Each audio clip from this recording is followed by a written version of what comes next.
بسم اللہ الرحمن الرحیم، السلام علیکم۔ میں آپ کو آج اس بارے آگاہی دوں گا کہ نزلہ زکام کھانسی کو کیسے آپ نے گھر پہ رہ کے ہینڈل کرنا ہے۔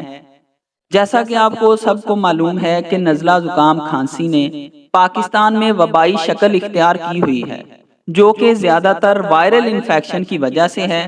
اس میں سب سے پہلے جو یاد رکھنے والی بات ہے کہ اس میں اینٹی بائیوٹکس ٹیبلٹ انجیکشن کا کوئی بھی رول نہیں ہے۔ آپ گھر پہ سادہ اینٹی الرجک اور پیناڈول سے 7 دن میں خود ٹھیک ہو سکتے ہیں۔ کرنا آپ نے کچھ یوں ہے کہ سب سے پہلے آپ نے آرام کرنا ہے، بلا وجہ فضول آپ نے باہر ٹھنڈ میں نہیں نکلنا۔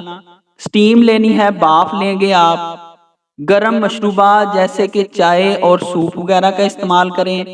گرم پانی یا چائے میں 1 چمچ شہد صبح و شام پئیں۔ پانی زیادہ پئیں، نیم گرم کر کے پانی کو پئیں۔ نیم گرم پانی میں ½ چمچ نمک ڈال کر صبح و شام غرارے کریں۔ ضرورت ہو تو سادہ پیناڈول اور اینٹی الرجی استعمال کر سکتے ہیں۔ نیبولائزر کا استعمال کریں، بھاپ لیں، یعنی کہ بیمار اور تندرست دونوں افراد کو یہ لازم ہے کہ دونوں ماسک کا استعمال کریں۔ ماسک کے استعمال کو یقینی بنائیں اور ایک دوسرے سے فاصلہ رکھیں۔ اگر طبیعت زیادہ ناساز ہونے کی صورت میں ہے تو اپنے قریبی ڈاکٹر سے رجوع کریں۔ اللہ پاک ہم سب پر اپنا کرم فرمائے۔ خوش رہیں، خوشیاں بانٹیں۔ اللہ حافظ۔